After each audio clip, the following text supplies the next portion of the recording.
Bayangkan sebuah fajar yang menyingsing di kota suci Yerusalem. Suara azan subuh menggema dari menara Masjid Al-Aqsa, bercampur dengan kicau burung yang terbang melintasi langit timur. Cahaya matahari pertama memantul di kubah emas Dome of the Rock, sebuah pemandangan yang selama ribuan tahun menjadi lambang kedamaian dan doa. Namun, di balik keindahan itu, langkah-langkah kasar tentara bersenjata berat memecah keheningan. Suara sepatu bot menghantam jalanan batu tua. Teriakan dan bentakan mengiringi jamaah yang hendak masuk untuk beribadah. Anak-anak kecil yang membawa mushaf kecil di tangan mereka, mendapati pintu masjid ditutup rantai dan dijaga tentara. Palestina, tanah para nabi. Tempat di mana Nabi Ibrahim pernah berpijak, Nabi Daud memerintah, Nabi Isa menyebarkan ajaran kasih, dan dari situlah Rasulullah melakukan Isra dan Mi'raj. Tanah suci yang seharusnya menjadi simbol rahmat dan persaudaraan, kini berubah menjadi simbol luka, darah, dan air mata. Pertanyaannya, bagaimana bisa sebuah bangsa yang hidup damai di tanahnya sendiri, berubah menjadi bangsa yang tercerai-berai, terusir, dan dijajah? Bagaimana mungkin sebuah proyek kolonial bernama Israel mampu merebut tanah suci ini dan menjadikannya penjara terbesar di dunia bagi penduduknya sendiri? Inilah kisah panjang yang akan kita telusuri. Sebuah kisah tentang tanah yang dirampas, rakyat yang dilupakan, dan perlawanan yang tidak pernah padam. Bab 1, Palestina sebelum penjajahan.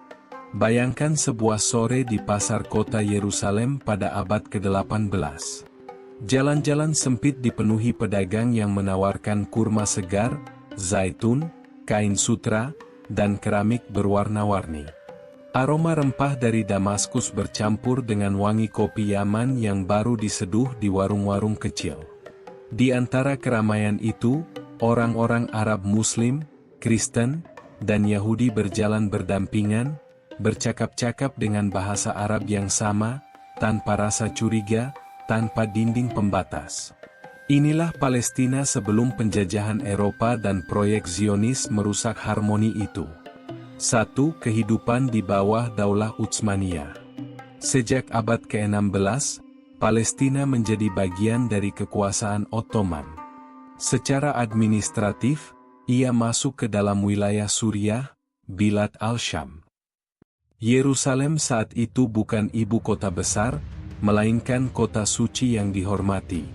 Pemerintahan Ottoman membangun infrastruktur, jalan, sekolah, rumah sakit, dan sistem hukum berbasis syariat Islam yang menjamin kebebasan beragama. Ulama Islam, imam Kristen, dan rabbi Yahudi memiliki ruang masing-masing untuk beribadah. Masjid Al-Aqsa tetap ramai dengan jamaah, sementara gereja Makam Kudus dijaga dan dihormati. Bahkan ada tradisi kuno di mana kunci gereja itu dipegang oleh keluarga Muslim Yerusalem sebagai simbol harmoni. 2. Komposisi penduduk Palestina. Pada abad ke-19, catatan sejarah menunjukkan bahwa penduduk Palestina terdiri dari 87% Muslim, 10% Kristen Arab, dan 3% Yahudi lokal. Yahudi yang ada kala itu adalah komunitas kecil yang sudah hidup ratusan tahun di Palestina, berbeda dengan imigran Eropa yang baru datang kemudian. Tidak ada konflik besar antara mereka. Orang-orang Palestina adalah petani, pedagang, ulama, dan pengrajin. Mereka menanam gandum di dataran tinggi, zaitun di perbukitan, kurma di lembah Yordan, dan buah-buahan Mediterania di sepanjang pesisir. Palestina juga menjadi jalur perdagangan penting antara Mesir, Suriah, dan Anatolia. 3. Spiritualitas Palestina. Selain ekonomi, Palestina adalah pusat spiritualitas dunia. Ribuan peziarah datang setiap tahun ke Yerusalem. Umat Islam mengunjungi Masjid Al-Aqsa, umat Kristen mendatangi gereja Makam Kudus, dan Yahudi berdoa di dekat sisa tembok Baitul Maqdis. Yerusalem hidup dari doa dan ziarah, serta dihormati semua agama. Tidak ada narasi bahwa Palestina, tanah kosong, atau tidak berpenghuni. Itu hanyalah propaganda Zionis yang lahir di Eropa. Pada kenyataannya, Palestina adalah negeri yang hidup, penuh manusia, budaya, dan sejarah. 4. Harmoni yang hilang. Kehidupan damai ini mulai terguncang ketika Eropa memasuki era kolonialisme. Inggris dan Perancis berebut pengaruh di Timur Tengah. Revolusi industri membuat Eropa haus jalur dagang dan sumber daya. Palestina, yang berada di jalur strategis antara Asia, Afrika, dan Eropa, menjadi incaran. Namun yang lebih parah, pada akhir abad ke-19, lahir ideologi Zionisme di Eropa. Dari sinilah harmoni berabad-abad di Palestina mulai terancam. Bab 2. Zionisme modern. 1. Latar belakang Yahudi di Eropa. Pada abad ke-19, komunitas Yahudi di Eropa hidup dalam kondisi sulit. Mereka menghadapi diskriminasi, pengasingan, bahkan pembantaian, pogrom, di Rusia dan Eropa Timur. Kaum Yahudi Eropa mencari solusi untuk mengakhiri penderitaan diaspora mereka. Namun, alih-alih berjuang untuk hidup setara di negara-negara Eropa, sebagian elit Yahudi memunculkan ide baru, membentuk negara sendiri. 2. Theodor Herzl dan lahirnya Zionisme. Tokoh paling berpengaruh adalah Theodor Herzl. Pada 1896, ia menulis buku Der Judenstaat, Negara Yahudi. Herzl menegaskan bahwa satu-satunya jalan keluar bagi Yahudi adalah membangun negara bangsa sendiri. Setahun kemudian, tahun 1897, Herzl mengadakan Kongres Zionis pertama di Basel, Swiss. Di kongres itulah lahir program besar, mendirikan tanah air Yahudi di Palestina.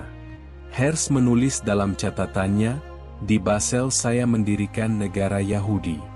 Jika saya katakan ini sekarang, semua orang akan menertawakan saya. Tetapi dalam 5 tahun, atau paling lama 50 tahun, semua orang akan melihatnya." 3. Tanah tanpa bangsa untuk bangsa tanpa tanah. Slogan propaganda Zionis berbunyi, "A land without people for a people without a land." Padahal kenyataannya, Palestina dihuni oleh jutaan orang Arab, Muslim dan Kristen, yang telah tinggal di sana berabad-abad. Klaim ini adalah kebohongan besar yang sengaja diciptakan untuk membenarkan kolonialisme. 4. Hubungan dengan kekuatan kolonial. Gerakan Zionis sadar, mereka tidak mungkin membangun negara tanpa dukungan kekuatan besar. Maka mereka melobi Inggris dan negara-negara Eropa. Inggris, yang saat itu mengincar jalur strategis ke India, melihat Zionisme sebagai sekutu potensial. Kolaborasi inilah yang kemudian melahirkan Deklarasi Balfour tahun 1917, di mana Inggris menjanjikan tanah Palestina kepada Yahudi, meski bukan miliknya. 5. Awal migrasi Yahudi. Sejak akhir abad ke-19, gelombang pertama imigran Yahudi dari Eropa Timur mulai masuk ke Palestina. Mereka membeli tanah dari tuan tanah Ottoman, sering dengan dukungan uang Eropa, lalu mengusir petani Arab yang sudah tinggal di sana turun-temurun. Desa-desa Palestina mulai kehilangan lahannya. Orang-orang Palestina menolak, tapi mereka tidak punya kekuatan besar melawan jaringan finansial Zionis yang didukung Eropa. Proses inilah yang perlahan mengubah wajah Palestina. 6. Zionisme, proyek kolonial sekuler. Penting dicatat, Zionisme bukanlah gerakan agama. Banyak rabbi Yahudi Ortodoks saat itu menolak Zionisme, karena mereka percaya kembalinya Yahudi ke Tanah Suci hanya bisa terjadi dengan izin Tuhan, bukan lewat kolonialisme. Tapi suara mereka kalah oleh mesin politik Herzl. Zionisme adalah proyek kolonial modern, menggunakan narasi agama untuk membenarkan pencaplokan tanah. Dari sinilah dimulai bencana besar bagi bangsa Palestina.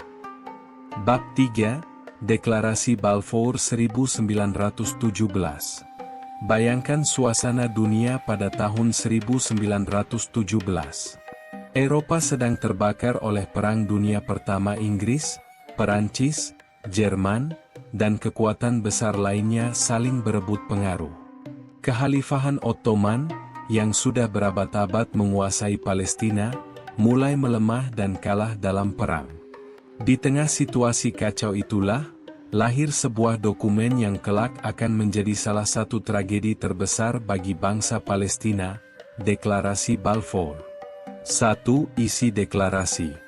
Deklarasi ini berupa sepucuk surat dari Menteri Luar Negeri Inggris, Arthur James Balfour, kepada tokoh Yahudi Zionis Inggris, Lord Rothschild, pada 2 November 1917.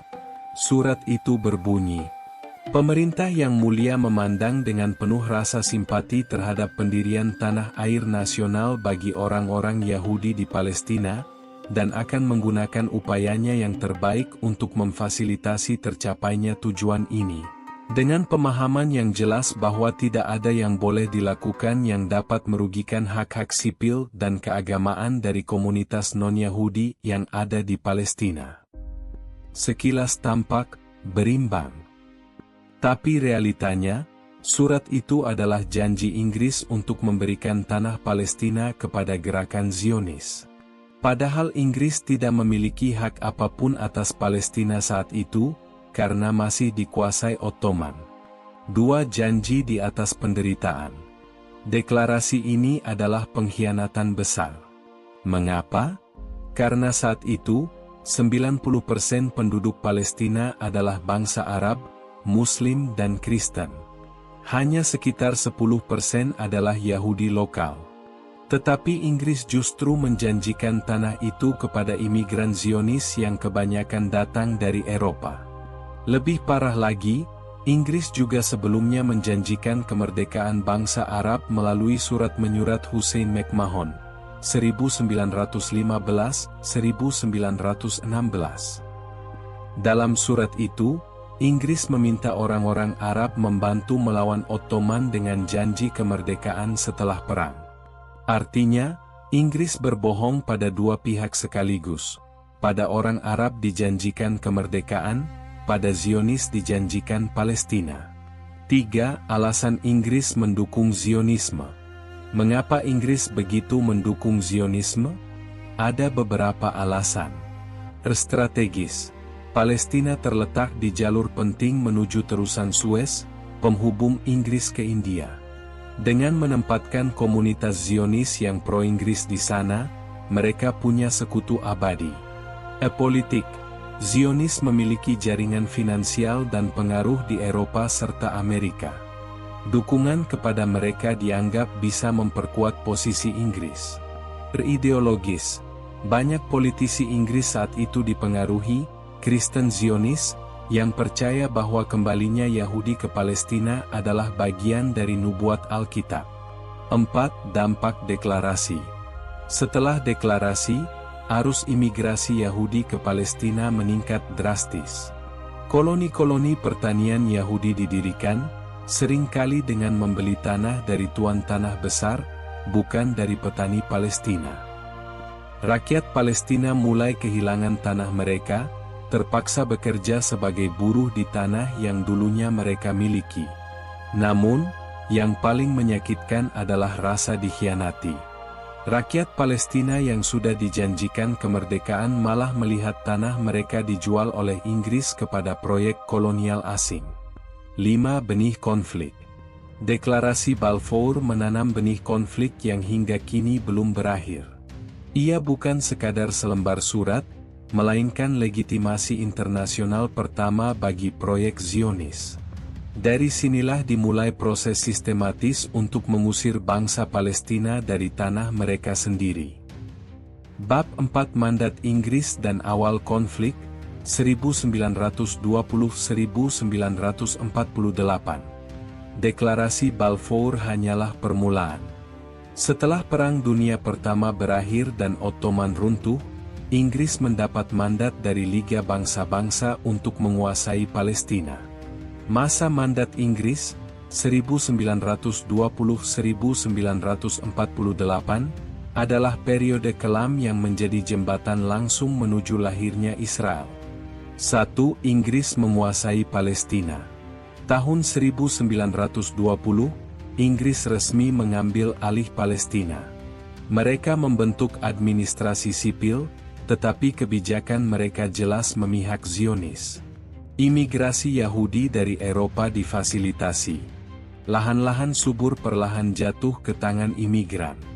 Dalam 2 dekade pertama mandat, jumlah penduduk Yahudi meningkat dari sekitar 60.000 orang menjadi lebih dari 400.000 orang.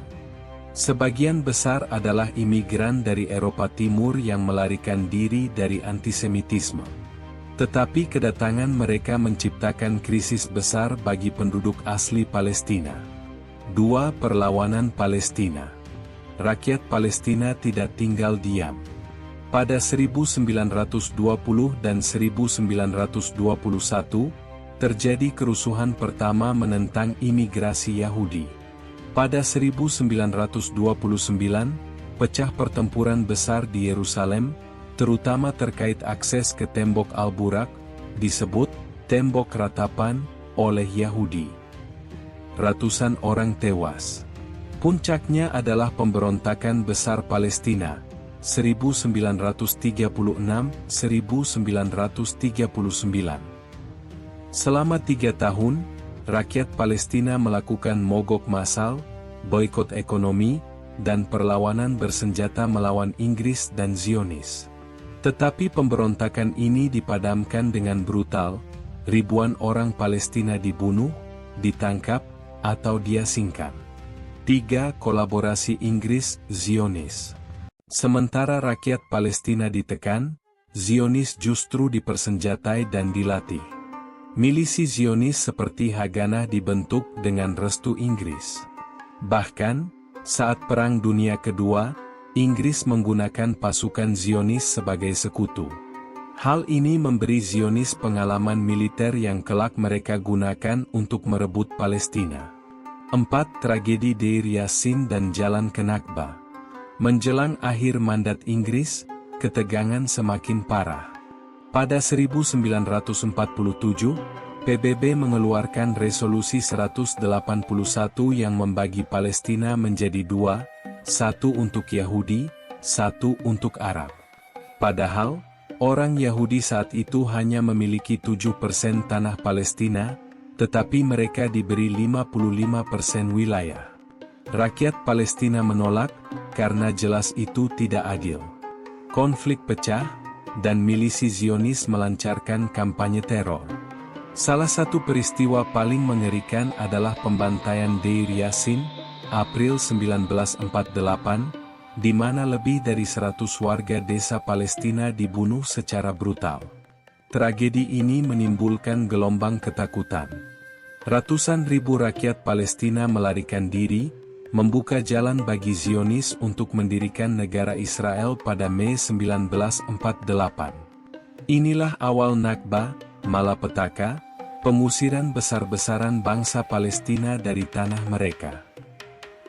Bab 5, Tragedi Nakba 1948, malapetaka yang membentuk luka Palestina.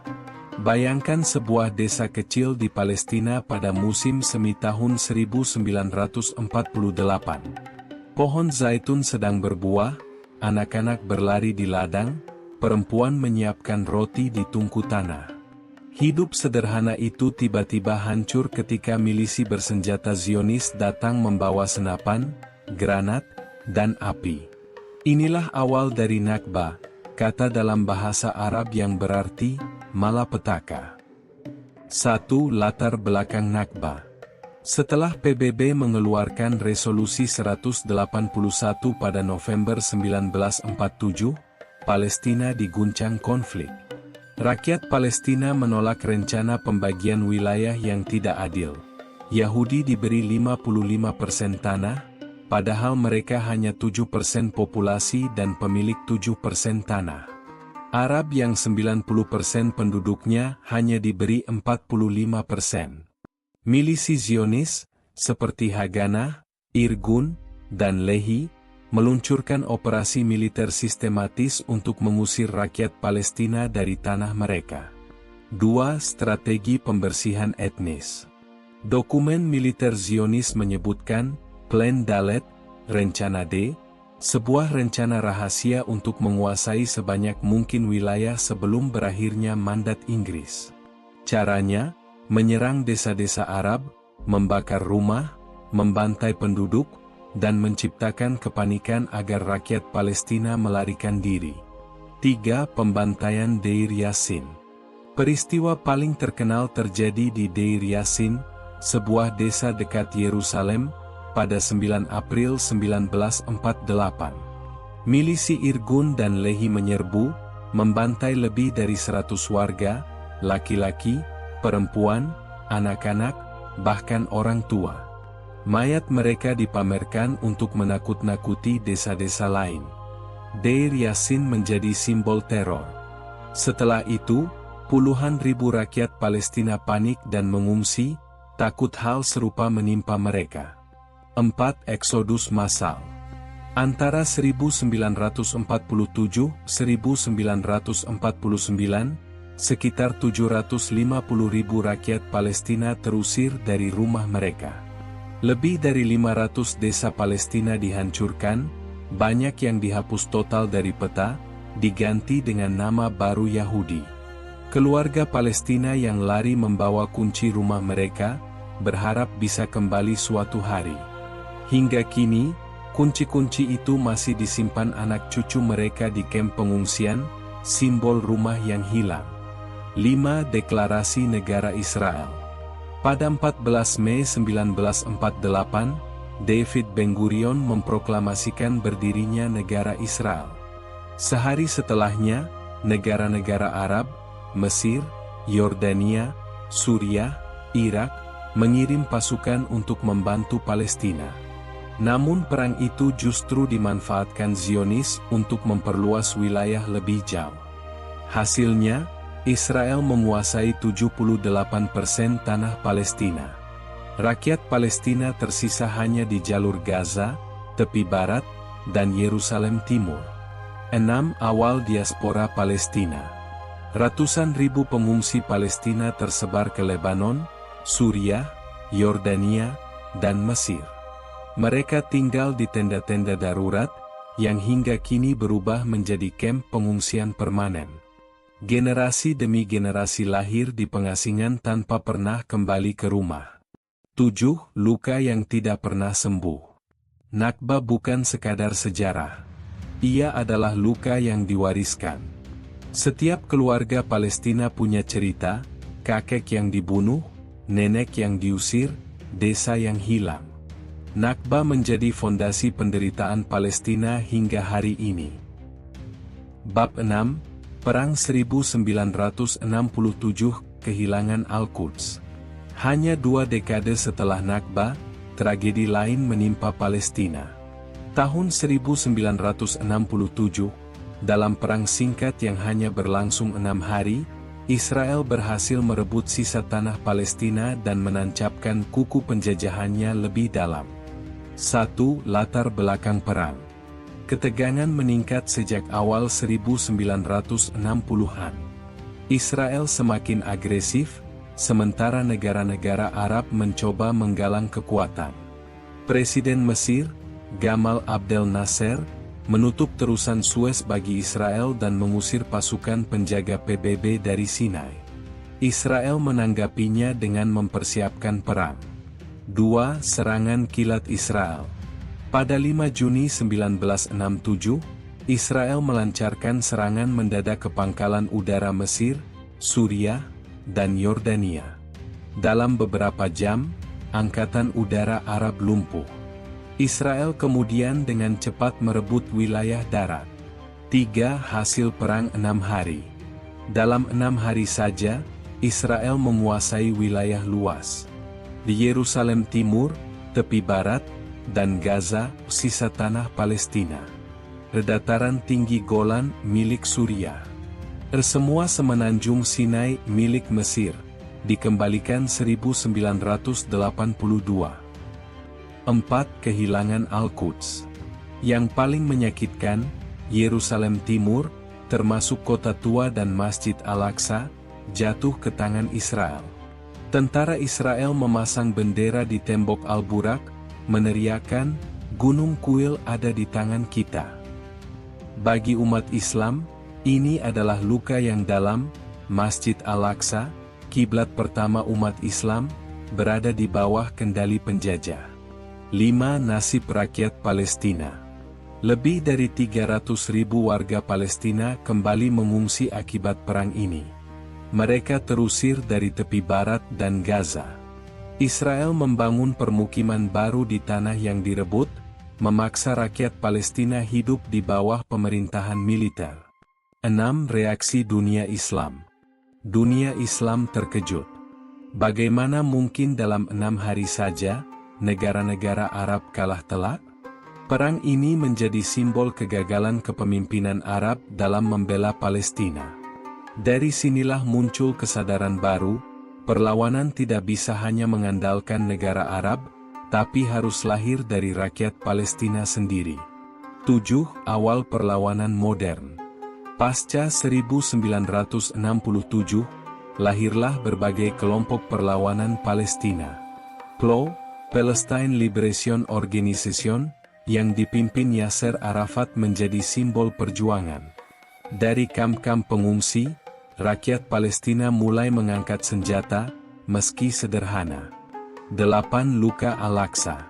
Sejak 1967, Masjid Al-Aqsa berulang kali menjadi target serangan Israel. Jamaah dipukuli, ditangkap, bahkan ditembak. Namun meski di bawah pendudukan, suara azan tetap berkumandang. Masjid Al-Aqsa menjadi simbol keteguhan iman rakyat Palestina. Bab 7. Perlawanan Palestina. Setelah kekalahan telak dalam Perang 6 Hari tahun 1967, ketika Israel berhasil merebut Yerusalem Timur, tepi barat, Gaza, Sinai, dan dataran Golan hanya dalam 6 hari, suasana bangsa Arab guncang. Rakyat Palestina yang sudah terusir sejak Nakba 1948 semakin kehilangan harapan. Negara-negara Arab terbukti rapuh menghadapi kekuatan militer Israel. Dari titik inilah lahir kesadaran baru, perjuangan Palestina tidak bisa selamanya menunggu belas kasih negara-negara Arab. Perlawanan harus dipimpin dan dijalankan oleh rakyat Palestina sendiri. 1. Lahirnya PLO sebagai wadah nasional. Organisasi Pembebasan Palestina, PLO, resmi berdiri tahun 1964, awalnya dibentuk atas dorongan Liga Arab. Namun setelah 1967, PLO berubah dari sekadar organisasi formal menjadi simbol perjuangan nasional. Yasser Arafat dan gerakan Fatah mengambil alih kepemimpinan, menjadikan PLO bukan hanya payung politik, tetapi juga basis militer dan diplomasi. Di kamp-kamp pengungsian di Yordania, Lebanon, dan Suriah, ribuan pemuda Palestina dilatih sebagai fedayeen, pejuang gerilya. Mereka melakukan operasi lintas perbatasan melawan target militer Israel. Meski sering dianggap gangguan keamanan oleh negara tuan rumah, PLO berhasil membangkitkan kembali identitas Palestina yang sempat hendak dihapus. Pidato Arafat di Majelis Umum PBB tahun 1974 menjadi titik balik. Dengan mengenakan kefiyeh khas Palestina, ia berkata, "Aku datang membawa senjata pejuang di satu tangan, dan ranting zaitun di tangan yang lain. Jangan biarkan ranting zaitun itu jatuh dari tanganku." Dunia mendengar. Palestina tidak lagi hanya disebut dalam laporan pengungsi, tetapi diakui sebagai bangsa yang berhak merdeka. 2. Intifada pertama, batu melawan tank. Meski PLO aktif di luar negeri, kehidupan di dalam Palestina semakin menyesakkan. Pemukiman Yahudi tumbuh di tepi barat dan Gaza, pos militer semakin banyak, dan ekonomi rakyat Palestina dicekik. Akhir 1987, sebuah kecelakaan lalu lintas di Gaza yang menewaskan 4 warga Palestina memicu kemarahan. Dari situlah lahir Intifada pertama. Intifada bukan gerakan bersenjata, melainkan revolusi rakyat. Anak-anak dan remaja melempar batu ke arah tank dan jeep militer. Warga mengorganisir mogok massal, boikot produk Israel, dan mendirikan komite rakyat untuk pendidikan dan kesehatan ketika sekolah serta rumah sakit ditutup. Media internasional menyorot gambar bocah Palestina melawan tentara bersenjata lengkap, kontras yang membuka mata dunia. Bagi Israel, Intifada adalah tantangan politik besar. Dunia melihat bahwa konflik Palestina bukan sekadar perang antar negara, melainkan penindasan terhadap rakyat sipil. 3. Lahirnya Hamas. Di tahun yang sama, muncul kekuatan baru, Hamas, lahir dari jaringan dakwah dan sosial Ikhwanul Muslimin di Gaza. Hamas memadukan perlawanan militer dengan kerja sosial, membuka sekolah, klinik, dan program bantuan untuk keluarga miskin. Berbeda dengan PLO yang sekuler nasionalis, Hamas membawa bendera Islam dalam perjuangan. Sejak itu, Palestina memiliki 2 arus besar, PLO Fatah dengan pendekatan nasionalis sekuler, dan Hamas dengan identitas Islamis. Kadang mereka bersaing, bahkan berselisih, tetapi keduanya lahir dari luka yang sama, pendudukan Israel. 4. Intifada kedua, ledakan kemarahan. Tahun 2000, kunjungan provokatif Ariel Sharon ke kompleks Masjid Al-Aqsa memicu gelombang kemarahan. Intifada kedua pun meledak. Berbeda dengan intifada pertama, kali ini perlawanan lebih bersenjata. Bom bunuh diri, serangan roket, dan bentrokan bersenjata mewarnai jalanan. Israel merespons dengan kekerasan lebih brutal, tank masuk ke kota-kota, rumah dihancurkan, ribuan orang ditangkap. Di masa inilah Israel mulai membangun tembok pemisah di tepi barat, sebuah dinding raksasa yang memotong desa, ladang, bahkan memisahkan keluarga. Resmi disebut tembok keamanan, tetapi bagi rakyat Palestina ia adalah simbol apartheid modern. 5. Gaza dalam blokade. Sejak 2007, ketika Hamas mengambil alih Gaza setelah konflik dengan Fatah, Israel memberlakukan blokade total. Gaza menjadi penjara terbuka dengan lebih dari 2 juta penduduk. Listrik hanya tersedia beberapa jam sehari, air bersih langka, dan pengangguran merajalela. Namun meski hidup di bawah blokade dan serangan udara berulang, rakyat Gaza tetap bertahan. Perlawanan di Gaza bukan hanya roket, tetapi juga keteguhan menjalani hidup normal, anak-anak tetap sekolah, pasar tetap buka, dan keluarga tetap merayakan pernikahan meski dalam gelap tanpa listrik. 6. Bentuk perlawanan yang beragam. Perlawanan Palestina hari ini hadir dalam berbagai bentuk. Perlawanan bersenjata oleh Hamas, Jihad Islami, dan kelompok lain. Perlawanan sipil lewat aksi mingguan di desa Beyelim, dan Nabi Saleh menentang perampasan tanah.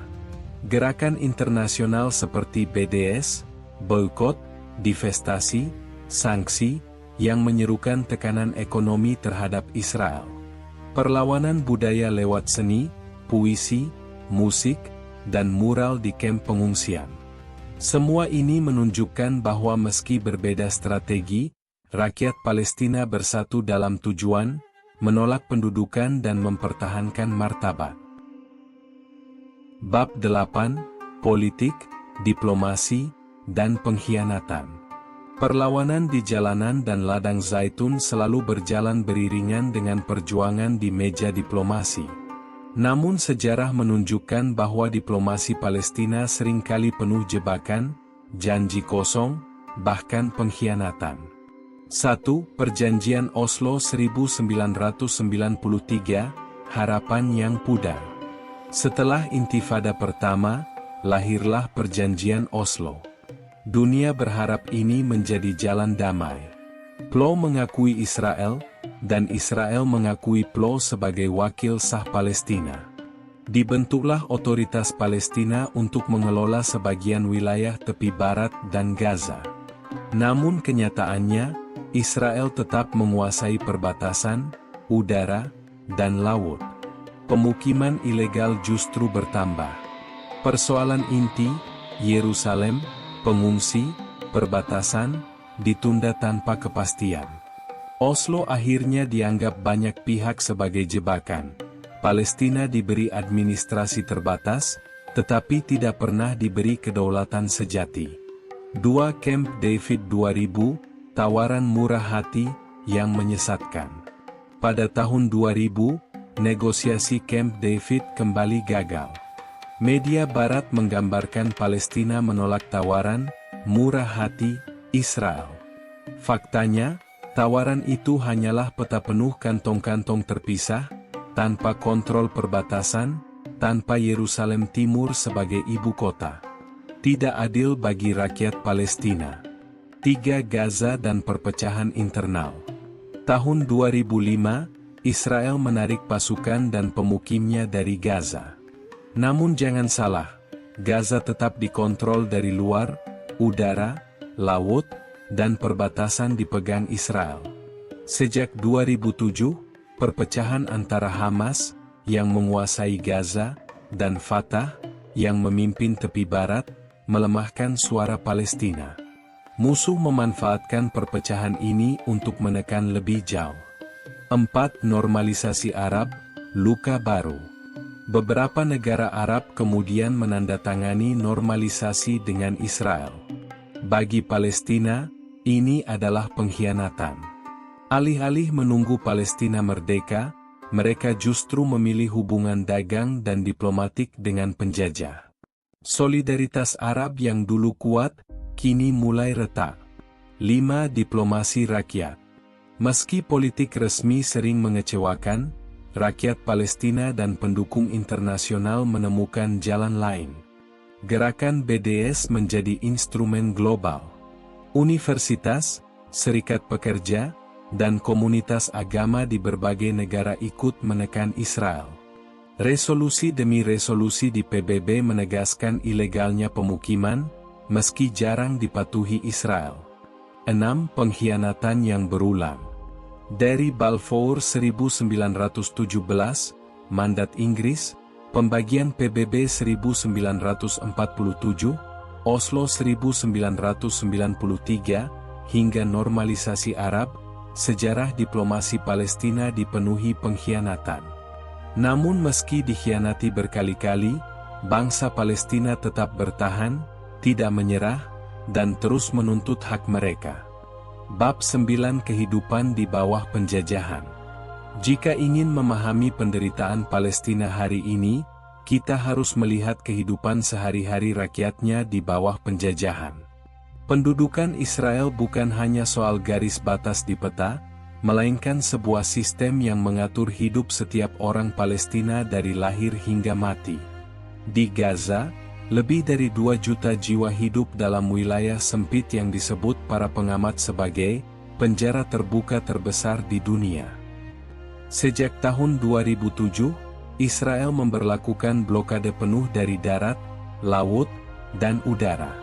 Akibatnya, listrik hanya menyala beberapa jam sehari, air bersih sangat terbatas, rumah sakit kekurangan obat-obatan, dan ribuan anak-anak tumbuh dengan trauma akibat serangan udara yang berulang. Setiap beberapa tahun sekali, Gaza dihantam operasi militer besar yang meratakan rumah, sekolah, bahkan masjid. Namun meski reruntuhan menjadi pemandangan biasa, rakyat Gaza tetap bertahan dengan keyakinan yang kuat. Di tepi barat, kehidupan tidak kalah berat. Rakyat Palestina harus melewati ratusan pos pemeriksaan militer hanya untuk pergi ke sekolah, bekerja, atau berobat. Jalan-jalan utama dipisahkan, jalur cepat untuk pemukim Yahudi, sementara orang Palestina harus memutar jauh. Sebuah tembok besar setinggi 8 meter membelah desa-desa, memisahkan petani dari ladang zaitun mereka. Banyak keluarga harus menyaksikan tanahnya diambil paksa untuk membangun pemukiman ilegal. Kota Yerusalem Timur pun tidak luput. Rumah-rumah warga Palestina digusur dengan alasan hukum yang rumit. Sementara itu, izin membangun hampir mustahil didapatkan, sehingga banyak keluarga harus tinggal berdesakan atau membangun rumah tanpa izin, yang sewaktu-waktu bisa dihancurkan. Masjid Al-Aqsa terus-menerus dijadikan sasaran provokasi, dengan jamaah dipukul, ditangkap, bahkan ditembak di dalam kompleks suci. Kehidupan di bawah pendudukan bukan sekadar penderitaan fisik, tetapi juga psikologis. Anak-anak Palestina tumbuh dengan suara drone di langit, gas air mata di jalanan, dan trauma kehilangan keluarga. Namun di balik itu, ada ketabahan luar biasa, anak-anak tetap pergi sekolah, meski harus melewati tentara bersenjata, keluarga tetap merayakan pernikahan, meski listrik padam, masyarakat tetap menanam zaitun, meski pohonnya berkali-kali ditebang. Kehidupan di bawah pendudukan adalah ujian panjang. Namun justru dari penderitaan itu lahir kekuatan. Palestina tetap hidup, meski setiap hari berusaha dipadamkan. Bab 10. Palestina dalam hati umat Islam. Palestina bukan hanya isu politik. Ia adalah bagian dari iman umat Islam. Al-Quds, dengan Masjid Al-Aqsa sebagai jantungnya, memiliki kedudukan yang sangat mulia dalam sejarah Islam. Masjid Al-Aqsa adalah kiblat pertama umat Islam sebelum Ka'bah. Dari sinilah Rasulullah melakukan Isra, Mi'raj, naik ke langit menerima perintah sholat. Dalam banyak hadits, Nabi menekankan keutamaan Masjid Al-Aqsa, menjadikannya salah satu dari 3 masjid yang disarankan untuk diziarahi. Bagi umat Islam, membela Palestina bukan sekadar membela sebuah bangsa, tetapi membela kehormatan agama. Penjajahan Israel atas Al-Quds adalah penistaan terhadap warisan para nabi. Oleh karena itu, dukungan terhadap Palestina selalu menggema dari Jakarta, Kairo, Istanbul, hingga Rabat. Namun Palestina juga memiliki makna universal. Bagi umat Kristen, Yerusalem adalah tempat Yesus diangkat ke langit. Bagi Yahudi, kota itu memiliki sejarah leluhur. Seharusnya kota ini menjadi simbol persaudaraan. Tetapi penjajahan Israel mengubahnya menjadi kota yang penuh dinding, tentara, dan diskriminasi. Palestina dalam hati umat Islam adalah amanah. Setiap doa setelah sholat, setiap khutbah Jumat, setiap aksi solidaritas, adalah bukti bahwa umat ini tidak melupakan Al-Quds. Meski politik dunia sering mengkhianati Palestina, hati umat Islam tetap setia. Penutup, pesan abadi dari Palestina. Perjalanan panjang Palestina adalah cermin ketidakadilan dunia modern. Dari deklarasi Balfour, Nakba 1948, Perang 1967, hingga blokade Gaza, cerita yang sama berulang, penjajahan, pengusiran, dan perlawanan.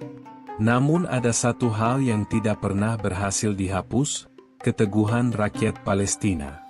Mereka mungkin kehilangan rumah, tanah, bahkan nyawa, tetapi tidak pernah kehilangan keyakinan.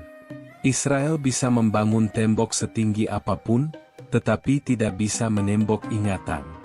Mereka bisa mengganti nama desa dengan bahasa Ibrani, tetapi tidak bisa menghapus kunci tua yang masih disimpan di saku para pengungsi. Mereka bisa memenjara tubuh, tetapi tidak bisa memenjarakan doa. Palestina mengajarkan pada dunia bahwa melawan penjajahan adalah kewajiban. Bahwa tanah suci bukan milik penjajah, tetapi milik bangsa yang menjaganya turun-temurun. Dan bahwa umat Islam tidak boleh diam ketika Al-Aqsa berada di bawah laras senapan. Penjajahan tidak akan abadi. Seperti apartheid di Afrika Selatan yang akhirnya runtuh, Seperti kolonialisme di Asia Afrika yang akhirnya pergi, Palestina pun suatu hari akan merdeka. Pesan terakhir, Palestina bukan sekadar konflik regional. Ia adalah ukuran nurani manusia. Jika dunia membiarkan Palestina, maka dunia sedang membiarkan keadilan mati.